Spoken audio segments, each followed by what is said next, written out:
ಹರೇ ಕೃಷ್ಣ. ನಮಸ್ಕಾರ ಸ್ನೇಹಿತರೆ, ನಿಮ್ಮ ಯೂಟ್ಯೂಬ್ ಚಾನಲ್ಗೆ ಸ್ವಾಗತ.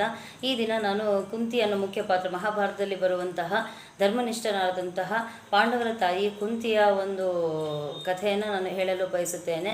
ಸೊ ಕುಂತಿ ಯಾದವ ರಾಜನಾದಂತಹ ಶೂರಸೇನ ಮತ್ತು ಮಾರಿಷಿಯ ಮಗಳಾಗಿ ಹುಟ್ಟಿರುತ್ತಾಳೆ. ಅವಳು ಅವರ ತಂದೆ ತಾಯಿಗೆ ಹುಟ್ಟಿದಂಥ 15 ಮಕ್ಕಳಲ್ಲಿ ಅವಳೇ ಮೊದಲಿಗಳು. ಓಕೆ. ಸೊ ಆ ಒಂದು ಮನೆಯಲ್ಲಿ, ತಂದೆ ತಾಯಿಯ ಮನೆಯಲ್ಲಿ ಅವಳಿಗೆ ಬೆಳೆಯುವ ಅವಕಾಶ ಸಿಗೋದಿಲ್ಲ. ತನ್ನ ಸ್ವಂತ ಸಹೋದರನಾದಂಥ ವಸುದೇವನ ಜೊತೆಗೆ ಅವಳಿಗೆ ಬೆಳೆಯುವ ಅವಕಾಶ ಅವಳಿಗೆ ಸಿಗೋದಿಲ್ಲ. ಏಕೆಂತಂದರೆ ಶೂರಸೇನನ ಸಂಬಂಧಿಕನಾದಂಥ ಕುಂತಿ ಭೋಜನಿಗೆ ಮಕ್ಕಳಿರೋದಿಲ್ಲ. ಹಾಗಾಗಿ ಕುಂತಿ ಭೋಜ ಸಣ್ಣ ವಯಸ್ಸಿನಲ್ಲೇ ಕುಂತಿಯನ್ನು ಮೀನ್ಸ್ ಪ್ರೀತನನ್ನು ಅವನು ದತ್ತವನ್ನು ತಗೊಂಡ್ಬಿಡ್ತಾನೆ. ಸೊ ಹಾಗಾಗಿ ಅವಳು ಪ್ರೀತ, ಅವಳ ಮೊದಲನೇ ಹೆಸರು ಪ್ರೀತ. ಏಕೆಂತಂದರೆ ನಾವು ಅರ್ಜುನನಿಗೆ ಪಾರ್ಥ ಅಂತ ಕರೀತೇವೆ. ಅದರ ಅರ್ಥ ಪ್ರೀತನ ಮಗ ಅರ್ಜುನ, ಅವನೇ ಪಾಂಡವ, ಪಾರ್ಥ. ಓಕೆ. ಸೊ ಅವಳು ಕುಂತಿ ಭೋಜನ ಮನೆಯಲ್ಲಿ ಬೆಳೆಯುತ್ತಾಳೆ. ಹಾಗಾಗಿ ವಸುದೇವನೊಂದಿಗೆ, ಸಹೋದರನೊಂದಿಗೆ ಬೆಳೆಯುವ ಅವಕಾಶ ಅವಳಿಗೆ ಸಿಗೋದಿಲ್ಲ. ನಂತರ ಕುಂತಿ ಭೋಜನ ಮನೆಯಲ್ಲಿ ಅವಳು ಸಣ್ಣವಳಿದ್ದಾಗಿಂದ ಬೆಳೀತಾ ದುರ್ವಾಸ ಮುನಿಗಳ ಒಂದು ಸೇವೆಯನ್ನು ಮಾಡ್ತಾ ಹೋಗ್ತಾಳೆ. ಸೊ ಅವಳ ಸೇವಾ ಮನೋಭಾವನೆಗೆ ಅವರು ಮೆಚ್ಚಿ ಅವಳಿಗೆ ಕೊನೆಯಲ್ಲಿ ಒಂದು ವರವನ್ನು ಕೊಟ್ಟು ಹೋಗ್ತಾರೆ. ಅದು ಏನು ವರ ಅಂತಂದರೆ, ಮುಖ್ಯವಾಗಿ ಅವಳ ಜೀವನದಲ್ಲಿ ನಡೆಯುವ ಮುಂದಿನ ಘಟನೆಗಳನ್ನ ಮೋಸ್ಟ್ಲಿ ಅರಿತು ಅವರು ಕೊಡ್ತಾರೆ ಅನಿಸುತ್ತೆ. ಸೊ ಏನಪ್ಪ ಅಂತಂದರೆ, ಅವಳು ಒಂದು ಮಂತ್ರವನ್ನು ಪಠನೆ ಮಾಡುತ್ತಾಳೆ. ಆ ಮಂತ್ರವನ್ನು ಯಾವ ದೇವರ ಹೆಸರಿನಲ್ಲಿ ಅವಳು ಪಠನೆ ಮಾಡುತ್ತಾರೆ, ಆ ದೇವರು ಪ್ರತ್ಯಕ್ಷ ಆಗಿ ಅವಳಿಗೆ ಒಂದು ಮಗುವನ್ನು ಕರುಣಿಸುವಂಥ ವರವನ್ನು ಅವರು ಕೊಟ್ಟು ಹೋಗ್ತಾರೆ. ಸೊ ಹಾಗಾಗಿ ಅವಳಿಗಿನ್ನು 12 ವರ್ಷ ಆವಾಗ ಅವಳು ಈ ಒಂದು ಮಂತ್ರವನ್ನು ಪರೀಕ್ಷೆ ಮಾಡೋಕ್ಕೋಸ್ಕರ ಕಣ್ಣಿಗೆ ಕಾಣುವಂಥ ಸೂರ್ಯ ದೇವರನ್ನೇ ಪ್ರಾರ್ಥನೆ ಮಾಡುತ್ತಾಳೆ. ಆಗ ಕರ್ಣ ಹುಟ್ಟಿಬಿಡ್ತಾನೆ.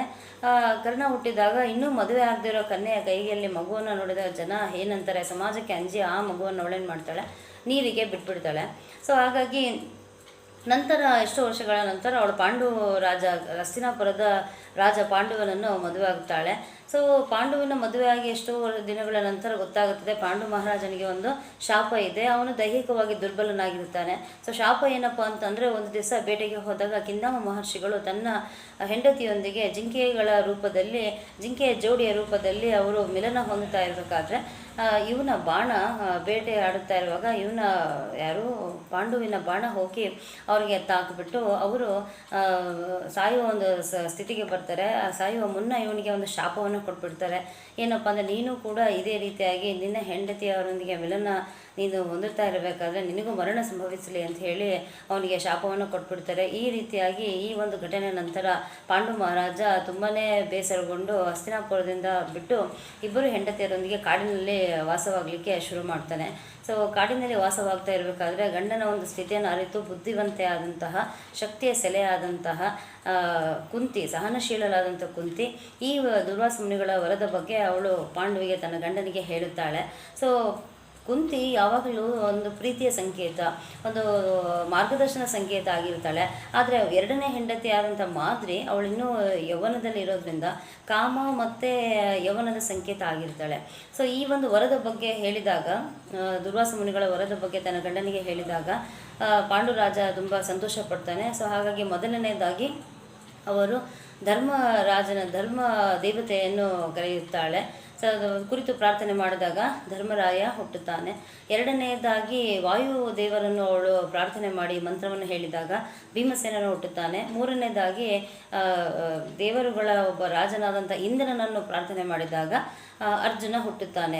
ಆದರೆ ಮಾದರಿಯ ಒಂದು ಸ್ಥಿತಿಯನ್ನು ನೋಡಿಬಿಟ್ಟು ಮಾದರಿಗೂ ಕೂಡ ಅವಳು ಒಂದು ಬೆಂಬಲವನ್ನು ನೀಡಿಬಿಟ್ಟು ಈ ಮಂತ್ರಗಳನ್ನ ಕೊಟ್ಟು ಅಶ್ವಿನಿ ದೇವತೆಗಳನ್ನ ಪ್ರಾರ್ಥನೆ ಮಾಡಿದಾಗ ಅವಳಿ ಜವಳಿ ನಕುಲ ಸಹದೇವರು ಮಾದರಿಯ ಒಂದು ಕೈಗೆ ಹುಟ್ಟುತ್ತಾರೆ. ಸೊ ಈ ರೀತಿಯಾಗಿ ಪಾಂಡವರು 5 ಜನ ಅಲ್ಲಿ ನಮಗೆ ಪಾಂಡುವಿನ ಮಕ್ಕಳು ಅಂಥೇಳಿ ಆಗುತ್ತದೆ. ಈ ರೀತಿಯಾಗಿ ಸ್ವಲ್ಪ ದಿನಗಳ ನಂತರ ಪಾಂಡು ಮಹಾರಾಜ ಮಾದರಿಯ ಒಂದು ಸೌಂದರ್ಯದ ಆಕರ್ಷಣೆಗೆ ಮಾರು ಹೋಗಿ ಆ ಮಿಲನದಲ್ಲೇ ಪಾಂಡುವಿನ ಅಂತ್ಯ ಉಂಟಾಗುತ್ತದೆ. ಅವಳು ಬರುತ್ತಾಳೆ ಹಸ್ತಿನಾಪುರಕ್ಕೆ, ಮಕ್ಕಳನ್ನು ಕರ್ಕೊಂಡು ಕಾಡಿನಿಂದ ವಾಪಸ್ ಹಸ್ತಿನಾಪುರಕ್ಕೆ ಬರುತ್ತಾಳೆ. ಸೊ ಅಲ್ಲಿ ಧೃತರಾಷ್ಟ್ರ ಮತ್ತು ಗಾಂಧಾರಿಯ, ಧೃತರಾಷ್ಟ್ರನ 100 ಮಕ್ಕಳು, ದುಷ್ಟ ಮಕ್ಕಳು, ಅವರೊಂದಿಗೆ ತನ್ನ ಮಕ್ಕಳು ಬೆಳೀತಾ ಅವಮಾನಗಳನ್ನ ಸಹಿಸ್ತಾಳೆ. ಆದರೆ ಅವಳು ವಿಚಲಿತಲಾಗೋದಿಲ್ಲ. ಅವಳು ಎಲ್ಲ ಸಹನಶೀಲರಾಗ್ತಾ ಹೋಗ್ತಾಳೆ. ಅವಳು ಅರಿತುಕೊಳ್ತಾಳೆ ಏನಂತಂದರೆ, ಪರಮಾತ್ಮನೊಬ್ಬನೇ ನಮಗೆ ನಿಜವಾದ ಬಂಧು ಅಂತ ಹೇಳಿ. ಆದರೂ ಕೂಡ ಮಕ್ಕಳ ಚಿಕ್ಕಪ್ಪನಾದಂತಂದರೆ ತನ್ನ ಮೈದನನಾದ ವಿದುರ ಮತ್ತು ಕೃಷ್ಣನ ಹಸ್ತಕ್ಷೇಪದಿಂದ ಪಾಂಡವರು ಎಲ್ಲ ಕಷ್ಟಗಳಿಂದ ಪಾರಾಗುತ್ತಾ ಹೋಗುತ್ತಾರೆ. ಏಕೆಂದರೆ ಅವರಲ್ಲಿ ಒಂದು ಧರ್ಮನಿಷ್ಠರಾಗಿರ್ತಾರೆ. ಪಾಂಡವರು 5 ಮಕ್ಕಳು ಧರ್ಮನಿಷ್ಠರಾಗಿರ್ತಾರೆ.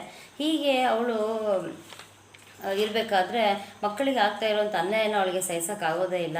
ಆಗ ಸ್ವಲ್ಪ ದೊಡ್ಡವರಾದ ಮೇಲೆ ಅವಳು ಕೇಳುತ್ತಾಳೆ, ನನಗೆ ನನ್ನ ಮಕ್ಕಳಿಗೆ ಒಂದಿಷ್ಟು ಜಾಗವನ್ನು ಕೊಟ್ಬಿಡಿ, ಪಾಲನ್ನು ಕೊಟ್ಬಿಡಿ, ರಾಜ್ಯದಲ್ಲಿ ನಾವು ಬೇರೆ ಇರ್ತೀವಿ ಅಂತ ಹೇಳಿಬಿಟ್ಟು. ಸೊ ಅವರು ಇಂದ್ರಪ್ರಸ್ಥ ಅನ್ನೋ ಒಂದು ಸ್ಥಳಕ್ಕೆ ಅವರು ಬರ್ತಾರೆ. ಇಂದ್ರಪ್ರಸ್ಥದಲ್ಲಿ ಎಷ್ಟು ವರ್ಷಗಳ ಕಾಲ ಅವರು ಜೀವನ ಇದೇ ಥರ ಮಾಡ್ತಾ ಇರಬೇಕಾದ್ರೆ ದ್ರೌಪದಿಯ ಸ್ವಯಂವರದಲ್ಲಿ ವಾಸುದೇವ ಅಂದರೆ ಶ್ರೀಕೃಷ್ಣನ ಒಂದು ಭೇಟಿಯಾಗುತ್ತೆ. ತನ್ನ ಸಹೋದರನ ಮಗನಾದಂಥ ಶ್ರೀಕೃಷ್ಣನ ಭೇಟಿಯಾಗುತ್ತೆ. ಅಲ್ಲಿಂದ ಅವಳಿಗೆ ಒಂದು ಶ್ರೀಕೃಷ್ಣನ ಒಂದು ಸಹೋದರತ್ವ ಒಡನಾಟದಲ್ಲಿ ಅವಳು ತುಂಬ ನಂಬಿಕೆ ಇಡ್ತಾ ಹೋಗುತ್ತಾಳೆ. ಸೊ ಅವಳು ಇಂದ್ರಪ್ರಸ್ಥದಲ್ಲಿ ಪಾಂಡು ಸತ್ತ ಮೇಲೆ ಅವಳಿಗೆ ನಿಜವಾಗ್ಲೂ ಬಹಳ ಚಾಲೆಂಜಸ್ ಬರುತ್ತೆ ಮಕ್ಕಳನ್ನು ಬೆಳೆಸುವಂಥದ್ದು. ಆದರೂ ಕೂಡ ಅವಳು ಒಂದು ಒಳ್ಳೆಯ ಶಿಕ್ಷಣ ಕೊಟ್ಟು ಮಕ್ಕಳಲ್ಲಿ ಒಗ್ಗಟ್ಟನ್ನು ಮೂಡಿಸಿ ಪಾಂಡವರಲ್ಲಿ ಅವರನ್ನು ತಯಾರು ಮಾಡುತ್ತಾಳೆ. ಸೊ ನಂತರ ಅವರು ಇಂದ್ರಪ್ರಸ್ಥದಲ್ಲಿ ರಾಜಸೂಯ ಯಜ್ಞವನ್ನು ಮಾಡುವ ತಮ್ಮ ಒಂದು ಸಾಮರ್ಥ್ಯನ ತೋರಿಸ್ಬೇಕಂತ ರಾಜಸೂಯ ಯಜ್ಞವನ್ನು ಮಾಡಲಿಕ್ಕೆ ತಯಾರಾಗ್ತಾರೆ. ಕುದುರೆಯನ್ನು ಕಟ್ತಾರೆ. ಕುದುರೆಯನ್ನು ಯಾರು ಬಿಟ್ಟಾಗ ಯಾರು ಕಟ್ತಾರೋ ಅವರು ಅವ್ರ ಸಾಮರ್ಥ್ಯ ತೋರಿಸಲಿ ಅಂತ. ಸೊ ಅಸೂಯೆ ಅನ್ನೋದು ಶುರುವಾಗ್ಬಿಡುತ್ತೆ ದುರ್ಬಲ ಮನಸ್ಸಿನ ಕುರುಡ ಧೃತರಾಷ್ಟ್ರನಿಗೆ ಮತ್ತು ಗಾಂಧಾರಿಗೆ ಮತ್ತು ಅವರ ದುಷ್ಟ ಮಕ್ಕಳಿಗೆ. ಆಟೋಮೆಟಿಕಲಿ ಪಾಂಡವರ ಒಂದು ಶಕ್ತಿ ಸಾಮರ್ಥ್ಯವನ್ನು ನೋಡಿ ಅವರಿಗೆ ಅಸೂಯೆ ಶುರುವಾಗುತ್ತೆ. ಹಾಗಾಗಿ ತನ್ನ ಮಾವನಾದಂಥ ಶಕುನಿಯ ಸಹಾಯದಿಂದ ಪಾಂಡವರನ್ನು ಕರೆದುಬಿಟ್ಟು ಅವರನ್ನು ರಾಜ್ಯವಂಚಿತರನ್ನಾಗಿ ಮಾಡಿ ದ್ರೌಪದಿಯ ವಸ್ತ್ರಾಭರಣ ಎಲ್ಲ ಮುಗಿದು ಹೋಗುತ್ತದೆ. ಪಾಂಡವರು ಆದರೂ ಕೂಡ ಅವರು ತಮ್ಮ ತಾಳ್ಮೆಯನ್ನು ಕಳೆದುಕೊಳ್ಳೋದಿಲ್ಲ. 13 ವರ್ಷ ವನವಾಸವನ್ನು ಮಾಡಿಬಿಟ್ಟು ಅಜ್ಞಾತವಾಸವನ್ನು ಮಾಡಿ ಮತ್ತೆ ಹಿಂತಿರುಗುತ್ತಾರೆ ಹಸ್ತಿನಾಪುರಕ್ಕೆ.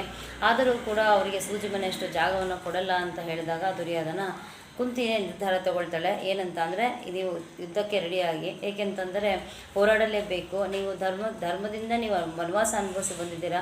ವನವಾಸದ ಸಮಯದಲ್ಲಿ ಕುಂತಿ ಅವರ ಜೊತೆಗೆ ವನವಾಸಕ್ಕೆ ಹೋಗೋದಿಲ್ಲ, ಪಾಂಡವರ ಜೊತೆಗೆ. ಅವಳು ತನ್ನ ಮೈದನನಾದಂತಹ ವಿದುರನ ಆಶ್ರಯದಲ್ಲಿ ಇರ್ತಾಳೆ. ಭಾಳಷ್ಟು ಅವಳು ನಂದ್ಕೊಂಡು ಜೀವನವನ್ನು ಸಾಗ್ತಾ ಇರ್ತಾಳೆ. ಸೊ ಕುರುಕ್ಷೇತ್ರ ಯುದ್ಧ ನಡೆಯೋದಕ್ಕೆ ಕುಂತಿಯು ಕೂಡ ಒಂದು ನಿರ್ಣಾಯಕ ಹಂತದಲ್ಲಿ ಅವಳು ನಿರ್ಣಯವನ್ನು ತೆಗೆದುಕೊಳ್ತಾಳೆ.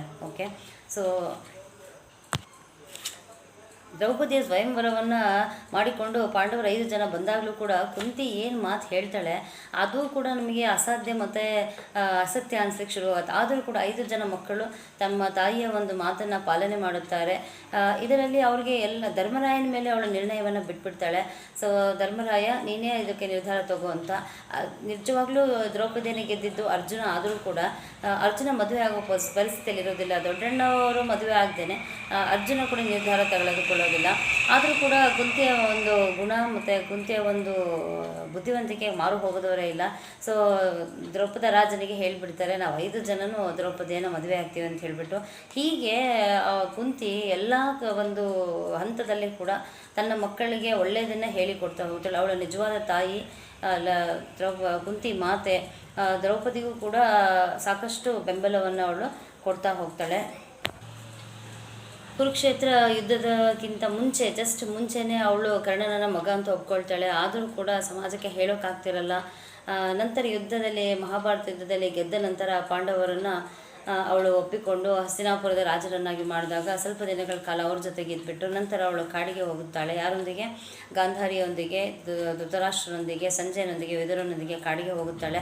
ಅಲ್ಲೂ ಕೂಡ ಶ್ರೀಕೃಷ್ಣ ಇನ್ನೇನು ಬೇಕು ಅಂತ ಕೇಳಿದಾಗ ಕಷ್ಟಗಳನ್ನೇ ಕೊಡು. ಏಕಂತಂದರೆ ಕಷ್ಟ ಬಂದಾಗೆ ನಾವು ಪರಮಾತ್ಮನ ನೆನೆಸೋದು, ಅವನಲ್ಲಿ ನಮ್ಮ ನಿಜವಾದ ಭಕ್ತಿ, ಭಗವಂತನ ನಮ್ಮ ಮೇಲೆ ಇರುವಂಥ ನಿಜವಾದ ಪ್ರೀತಿ ನಮಗೆ ಗೊತ್ತಾಗುತ್ತದೆ ಅಂತ ಅವಳು ಹೇಳುತ್ತಾಳೆ. ಸೊ ಹೀಗಾಗಿ ಗಾಂಧಾರಿಗೂ ಕೂಡ ಅವಳು ಸಾಕಷ್ಟು ಬುದ್ಧಿವಾದನ ಹೇಳಿಕೊಂಡು ತನ್ನ ಮಕ್ಕಳನ್ನು ಕಳ್ಕೊಂಡಂಥ ಗಾಂಧಾರಿ ಧೃತರಾಷ್ಟ್ರನಿಗೆ ಸಾಂತ್ವನ ಹೇಳಿಕೊಂಡು ಅವಳು ಕಾಡಿನಲ್ಲೇ ವಾಸಿಸೋದಕ್ಕೆ ಶುರು ಮಾಡ್ತಾಳೆ. ಸೊ ಹಾಗಾಗಿ ಒಂದು ಕಾಡಿನಲ್ಲಿ ಒಂದು ಅಗ್ನಿಯ ಒಂದು ಘಟನೆ ನಡೆದು ಅವಳು ಅಲ್ಲೇ ತೀರಿ ಹೋಗುತ್ತಾಳೆ. ಸೊ ಹೀಗೆ ಕುಂತಿಯ ಒಂದು ಜೀವನ ನಮಗೆ ಒಂದು ಆದರ್ಶಮಯವಾಗಿದೆ.